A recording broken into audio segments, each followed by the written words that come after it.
The Cincinnati Bengals offense and defense evolved schematically in 2022, and that's a big reason they had the success they did. We'll talk about what they can do to improve and continue that in 2023. You are Locked On Bengals, your daily Cincinnati Bengals podcast, part of the Locked On Podcast Network, your team every day.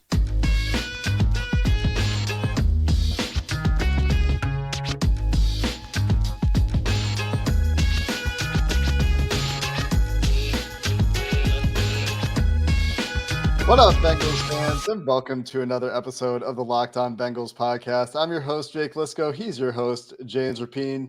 Today, we're joined by Max Toscano. He writes for And the Valley Shook, has a lot of experience in football. We'll let him tell you a little bit more about where he's got his football expertise and where that came from. And today, we're going to dive into the Bengals schematic evolution in 2022, how that facilitated things for Joe Burrow, how he improved last year, and how they can take the next step in 2023 as they try to get over that Super Bowl hump.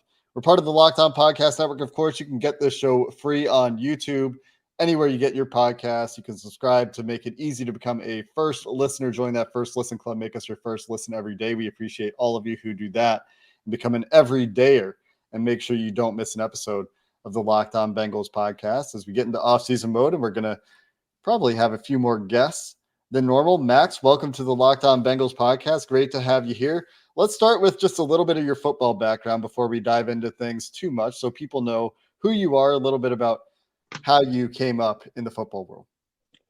Yeah, well, it really sort of started when I was earlier in high school. I stopped playing around when middle school ended because the school I went to didn't have football.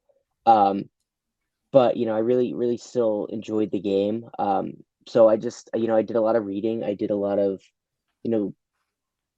just heavy research into this sort of intricacies of the game. And I always just wanted to learn more. And so that sort of took me to start writing for And the Valley Shook around 2020, right after Joe Burrow had left.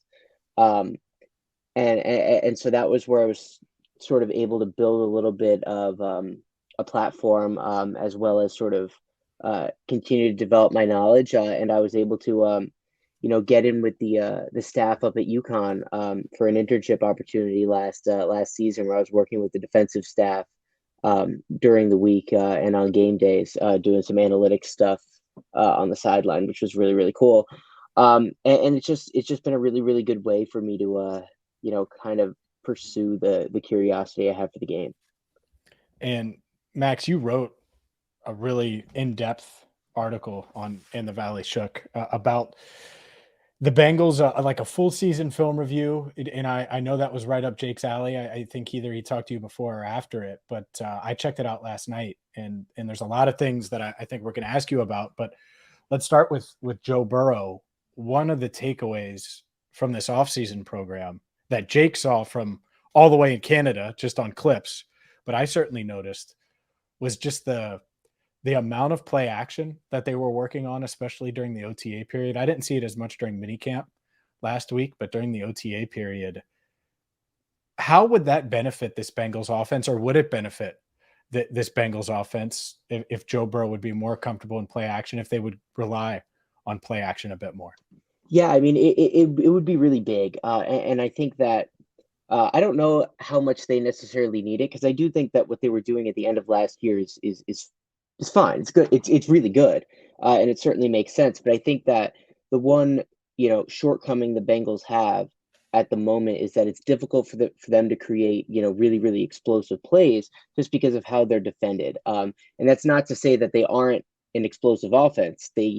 That's the case because of how explosive they are, and because defenses are so afraid of them hitting balls down the sideline for 50 that they design their entire game plans around stopping that.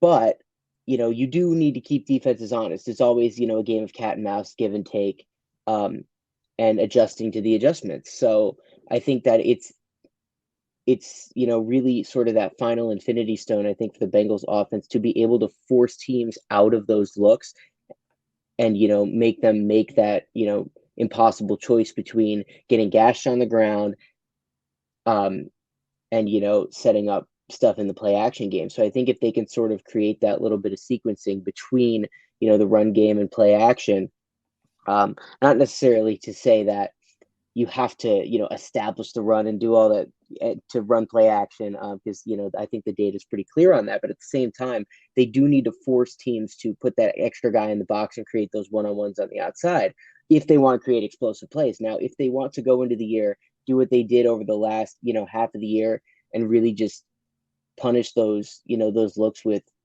10 to 20 yard stuff over and over and over, that's going to work in a lot of situations. But I think the problem with that is that, I'm not worried about too high coverages. I'm worried about too high shells. And the difference is that the coverage is what you actually do after the snap, and the shell is what you come out and align in.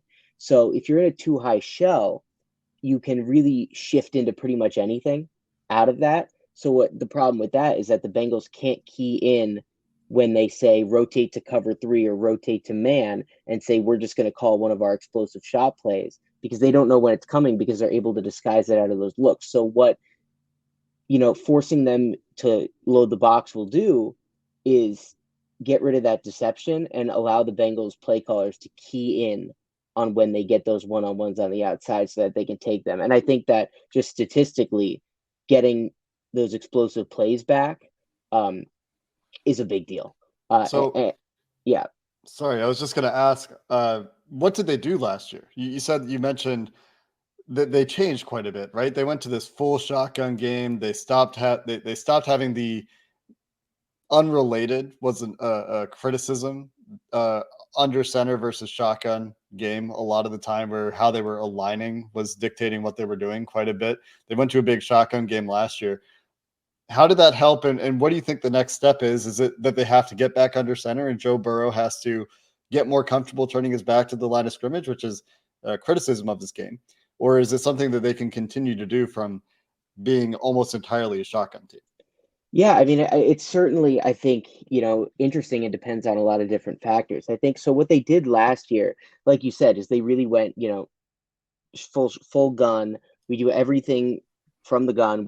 Our entire run game is from the gun. Our entire drop back game is from the gun. We don't really run that much play action, but like it works because, or at least certainly worked last year, because a lot of the teams would just play coverages like Tampa 2 and quarters so that they can keep 2 safeties deep to deal with any of the vertical stuff, which especially cover 2, which allows you to cap both of the outside routes with a safety. And as a result, like that cleared up a lot of space in the middle of the field, in the intermediate middle, which they would just, isolate those second level defenders and put them in conflict and just, work those windows over and over and over and over for, like I said earlier a little bit, 0 to 20 yards, just play after play. And it works. It does. Like if you're going to get as much cover 2 as they got, you can do that pretty much forever. The problem I have is when I was watching the Ravens games at the end of the year, is that what Mike Macdonald would do is he would come out in the same 2 high shell every single snap, but a lot of times he would rotate to cover 3. And what that does is it gets 4 players in the underneath and intermediate windows instead of 3, which you have in quarters, or 2 with a big void in the middle because of the middle guy in Tampa 2. So the issue I sort of had with that is that, like, I couldn't tell before the snap when they were going to rotate into that, or when they were going to play cover 2, when they were going to play cover 6, which is, cover 2 and quarters in a mix.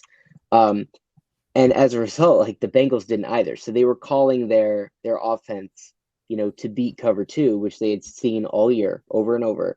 But they were able to sort of take away the automatic stuff in the underneath windows, and sort of make it a little difficult and put you back behind the sticks, which is tough because then the pass rush can tee off a little bit. And as good as Joe Burrow is in obvious passing situations, and as improved as the line should be, you never want to be in 3rd and 10.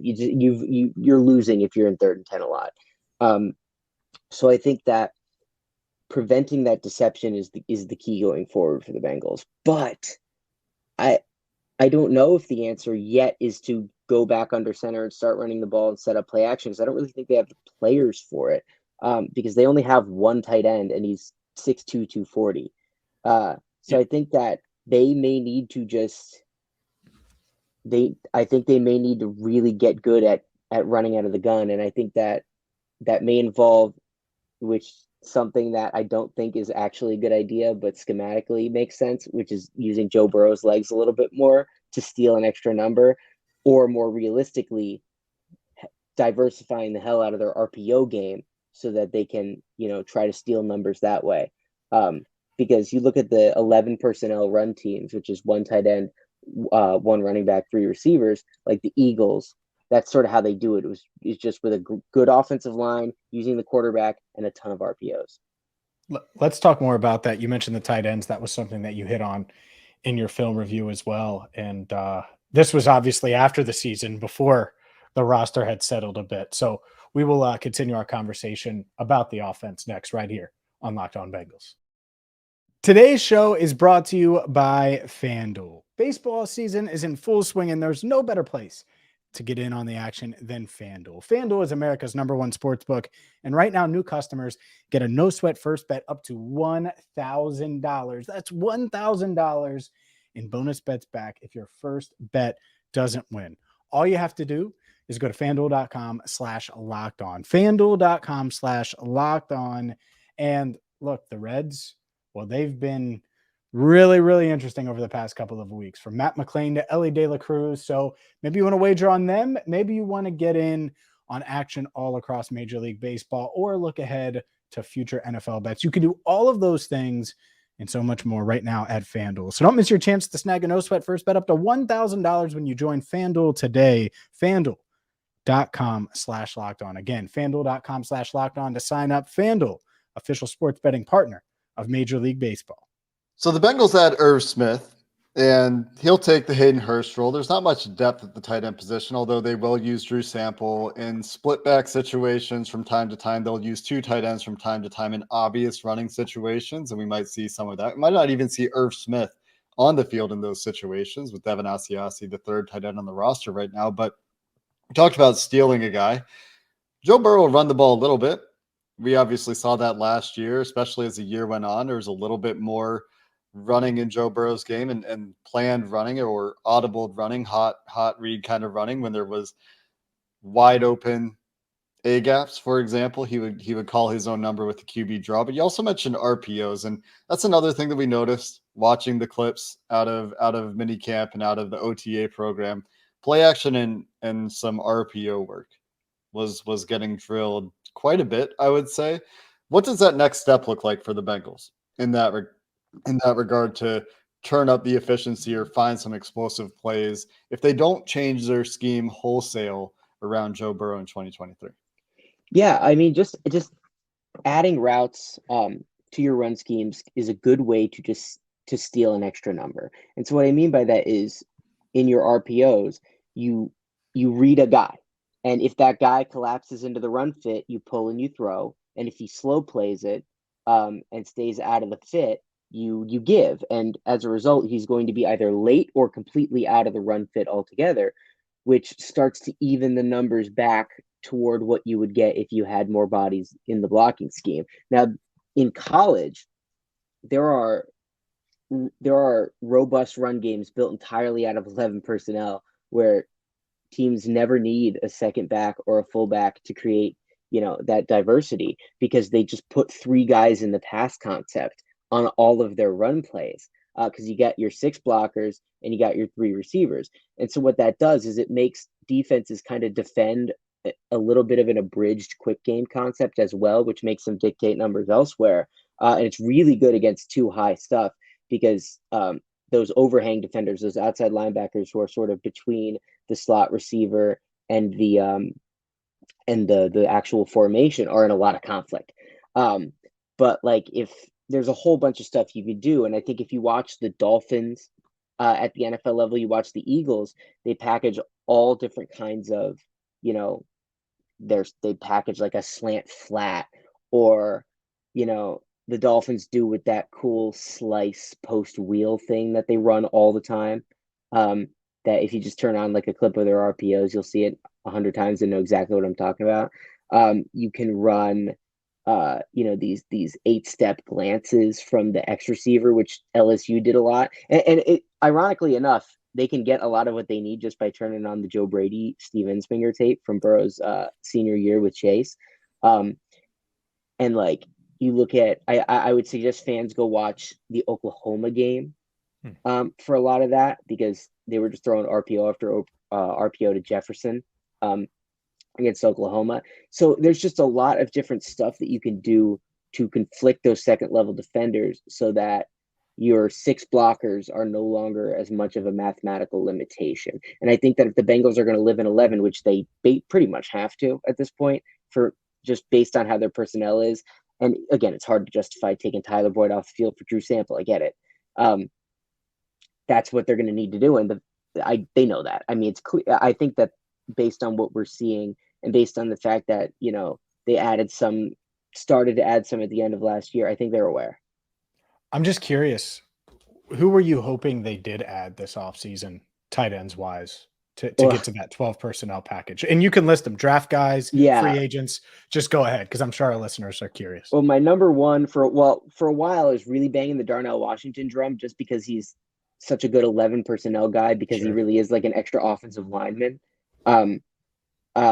But I sort of started to shift a little bit toward Tucker Kraft, who's raw, but is a big body, who is athletic enough to kind of do everything and can be molded into that kind of, super versatile George Kittle type, who is a road grader in the run game, but also a weapon in your pass game, which I don't think I almost called him George Washington. Darnell Washington George Washington definitely can't do it, but Darnell Washington can't really be that guy. I just don't think he has the short area quickness. I think he's a great player, but still. And so I wanted one of those two guys in the draft. Luke Schoonmaker later, just as a, sort of a diet Darnell Washington, I think, as a blocker and as a secondary option. But in free agency, I really wanted Foster Moreau. He recruited Joe Burrow to LSU. They know each other. They're boys. He's so athletic. He's a good blocker. He's really primed to break out, I think. Even with his cancer that he's, apparently is kicking its ass like pretty handily right now, which is awesome.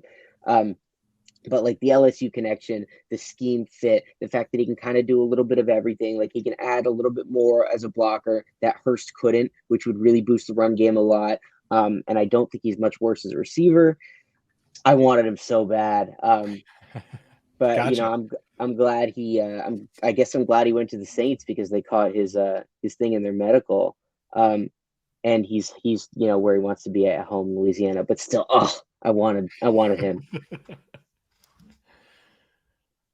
But no, I gotcha. I think that's one of the questions that going into this year, depending, we'll get an up close look at Darnell Washington, but how this tight end class does in general, because it didn't really fall to the Bengals. Like Washington's the only one that, to me, you could have argued, unless you mean to take Laporta right at 28, because it just didn't fall their way, and so.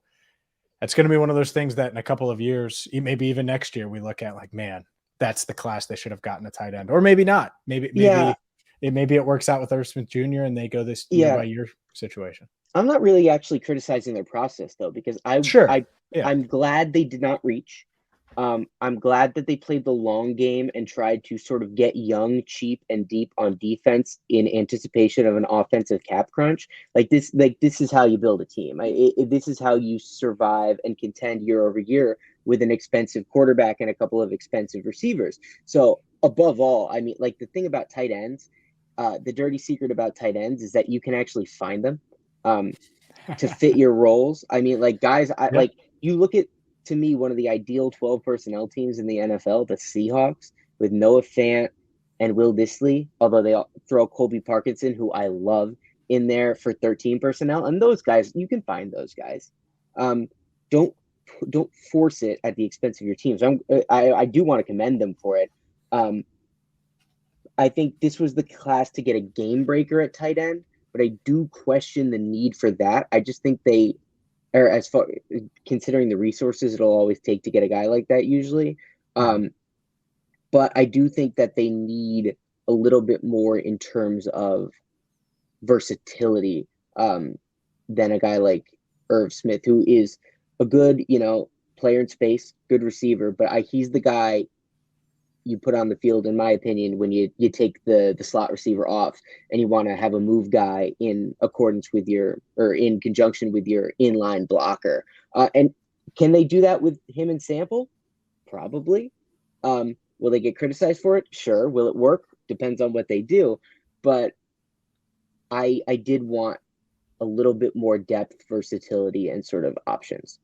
Yeah, and the Bengals' approach to that position seemed to be, let's get the dynamic playmaker and put all the faith in the world, I guess, in Devin Asiasi and Drew Sample to play inline and see where they go from there. Because, like you said, they seem to want to continue to live in 11 personnel. They want to get more receivers out into routes. That's something that Joe Burrow has always thrived with. That's why they love to go empty and probably will continue to do so to some degree. Let's wrap up the show with a little bit more on the defense. You talked about the way they're team building. I think that is a really good segue into what's coming on defense with that cap crunch. And I want to really quickly get your final takeaways on offense to put a bow on that as well. We'll do that coming up next. All right, let's keep things rolling. Jake, you wanted to get his final takeaways on offense?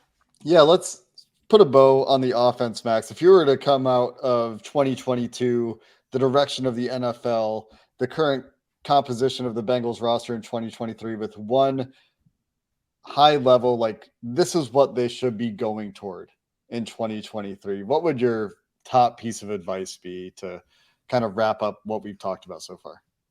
Yeah, I think for them, as they're currently constructed, I just think look, they should, keep an eye out for cuts as far as tight ends go potentially, or maybe some cheap trades.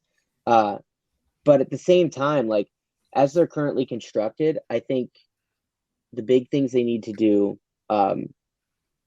are, like I said earlier, diversify and, live on the RPO.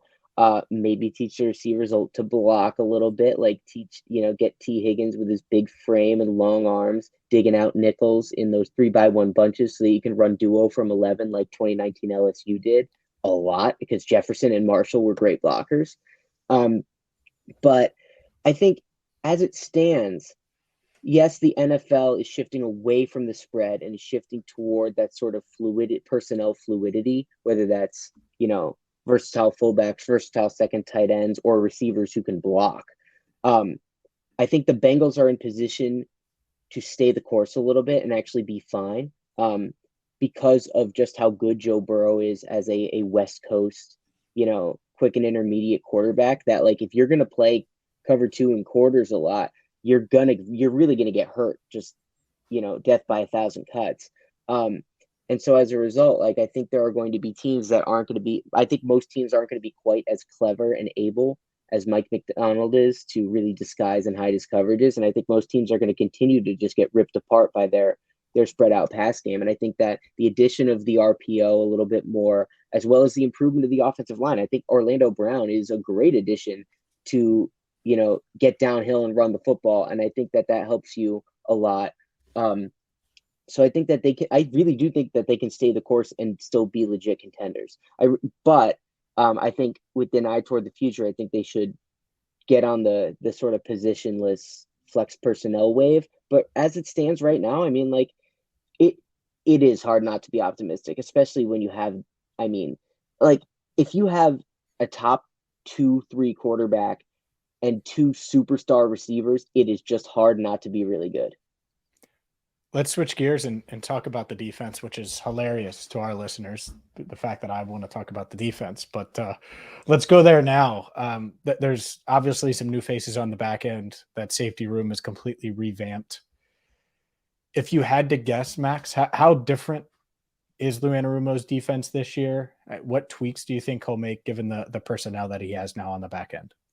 Yeah, I mean, I think that I think that the communication, I think the big differences are just going to be in how they sort of operate their play calling procedure, and how they handle communication, how they handle, these sort of assignment responsibilities, because they really ran through Von Bell a lot last year. And I think that depending on how they can get Nick Scott up to speed, I mean, Nick Scott's a vet. Like there's no reason to believe he can't handle it, but he's still learning a new defense. And I think that if he can really do that, then it runs through him and things don't change too much.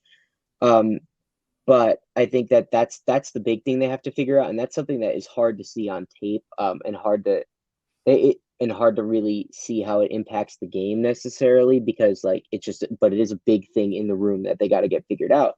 But on the back end, I think that they're in honestly quietly in a little bit of better shape than they were, just because I think they are so much better at corner.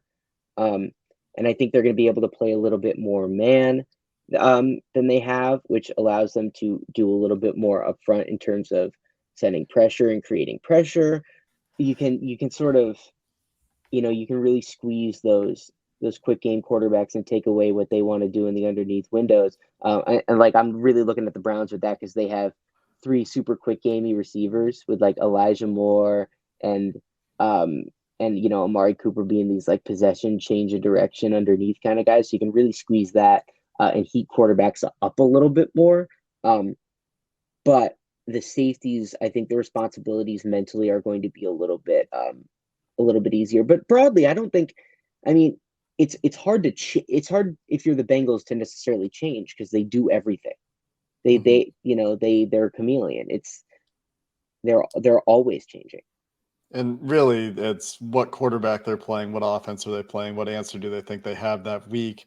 Do they have a quarterback like Patrick Mahomes who's great at sack avoidance, who's great at extending plays, where they want to slow the processing down and make him force the ball into a window or check it down and live to play another day, which they love to do, dropping 8 against Patrick Mahomes. But they have 3 major free agents or players in their last year of their deal, and maybe some extensions get done before the season. But DJ Reader, Logan Wilson, Chidobe Awuzie, who looks fantastic on his recovery from the ACL, which we've talked about nonstop on this podcast for the last week.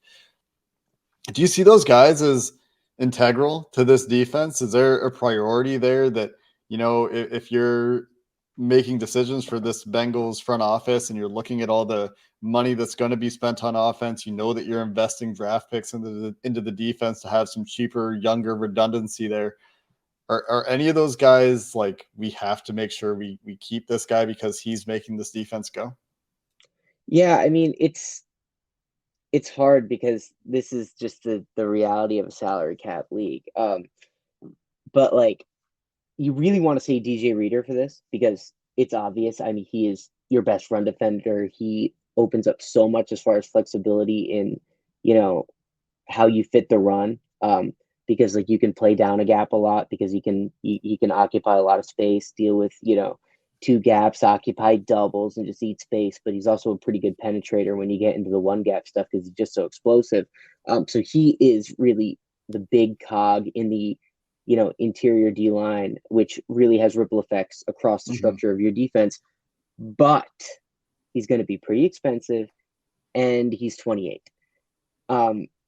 And guys like that, I mean, it's hard when you're, that physically just imposing and carrying that much, body mass to stay healthy into your 30s. So the reality of that is that they're probably going to have to let that go, just financially, because that could be a bad contract quickly if he ages. Logan Wilson, I love inside linebackers. I love inside linebackers who can handle their responsibilities, who do a really good job squeezing the intermediate windows in the pass game. And he and Pratt together are just so good at it. They're dropping a hook and they're squeezing those digs behind him, making the quarterback go underneath and rally to the ball. It's so fun to watch them work together.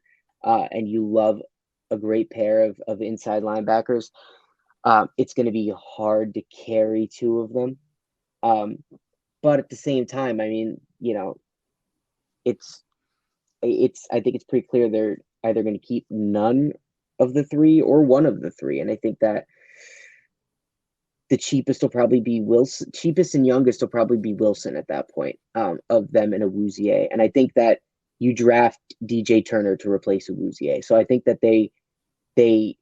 I think they've almost made their decision.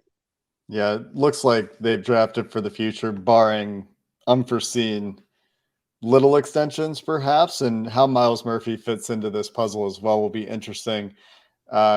We've talked a lot about, can they get all those pass rushers on the field at once, those NASCAR packages. Is going to be fun to see what kind of different units, different situational sub packages Lou Anarumo rolls out there in some of those true passing situations. I know you're excited for that as well, Max. But that's going to do it for this episode of the Locked On Bengals podcast. Hope you all had a nice Father's Day, depending on when you're listening to this episode. And you can find Max on Twitter at Max Toscano1. You can find his work on andthevalley.com. And I retweeted his Bengals offensive film review at some point when he published it, which was back in April 10th. Yeah, a little bit ago.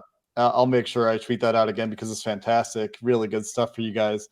If you're interested in the ins and outs of the Bengals offense and what they did in 2022, really in-depth stuff there from Max. So we appreciate it, Max. Thanks for joining us and giving that breakdown. And we're back this week with more off-season content, more on what to expect from training camp, what to expect from this team going forward. So until next time, Bengals fans, hoo day, and have a good one.